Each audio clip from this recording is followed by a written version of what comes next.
से शुरू करांगे equation of simple harmonic motion in the exponential form. Here we are considering the time function x is equal to a e raised to power iota omega t plus phi. So when we will differentiate it two times, then we are getting the same function. So you can replace this by x. So here we have d2x by dt square is equal to minus omega square x. And when you are taking this negative to the right hand side, it will become positive sign. So d2x by dt square plus omega square x is equal to 0. So this is the differential equation, very similar to differential equation of simple harmonic motion, in which we have double differentials and a single variable. So we can also conclude that the solution of this equation would be like this also. So when we are getting into mathematical analysis, we can write this as a cos omega t plus phi plus iota a sin omega t plus phi.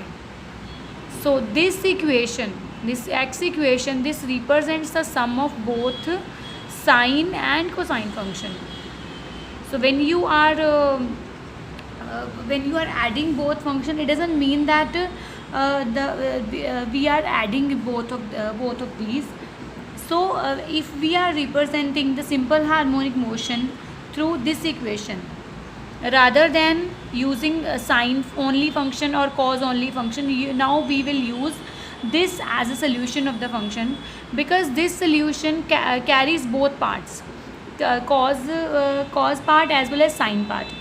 So by representing the simple harmonic motion through this equation, we can carry out the mathematical analysis of the problem at one hand and separate the real and imaginary parts. The real part is having the cos function, and the imaginary part is there with the sine function.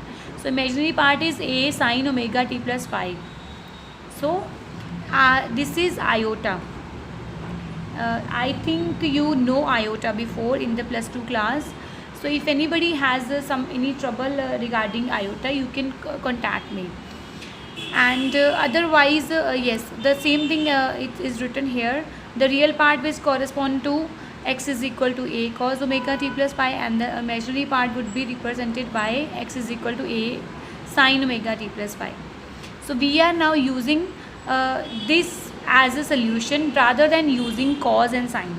So we can say that this solution is a complete solution, which is corresponding to cos function as well as corresponding to sine function. So next we are going to see what are damped or undamped oscillations. So earlier in the oscillators, we have assumed that in an oscillator the surface is frictionless. So if the surface is frictionless, it means no dissipation of energy takes place. So if such an oscillator exists, then the amplitude is remaining constant.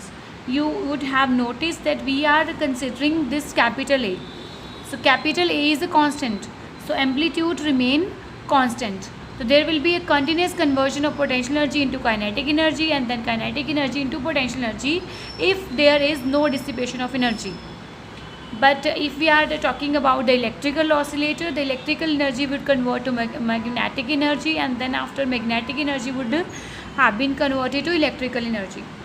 So total energy of the system would remain constant as there is no dissipation of energy. But this system is purely an ideal case. This type of situation is known as undamped oscillations. So these oscillations are called undamped oscillator, and the oscillator is called undamped oscillator. So the system purely moves due to the interplay of inertia and elasticity. So these all things should not be realized in practice. These can't be realized in fact. So in all the practical oscillator, what we can see, there is a decrease in amplitude. So there are the influence of resistance, where however small it may be, there is a influence of resistance, And in mechanical oscillator there are frictions as well as the viscosity of the air which is resisting the motion of the pendulum. So it means the energy is somehow dissipated against the resistive forces. So the oscillations, the ultimately they cease. So the energy is, because the energy is constantly dissipated, it means the amplitude is somewhat decreasing all the time. So these type of situations, when we are talking about the real oscillators, such an oscillators is known to be damped oscillator. They are said to be damped oscillator. So here the things are summarized in this table. This one is for undamped oscillation and this is for the damped oscillations. Undamped oscillations, they occur in the absence of any resistance, whereas damped oscillations occur in the presence of resistance. So this is the real one case and this is the ideal case. Here the amplitude remains constant, whereas in the damped oscillators the amplitude of the oscillations, they go on decreasing. In damped oscillations the total energy is always same, it is always constant, whereas the total energy of the oscillator goes on decreasing in case of damped oscillations. Here again the same thing is almost this is the same idea, that energy is continuously dissipated, and here the energy is not dissipated because it is remaining constant at all the times.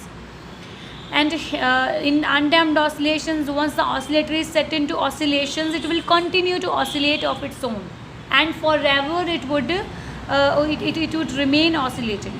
Whereas in damped oscillations, the oscillations ultimately seems to they ultimately come to an end, they ultimately cease, because the amplitude is decreasing, and when it is decreasing its lower value is 0.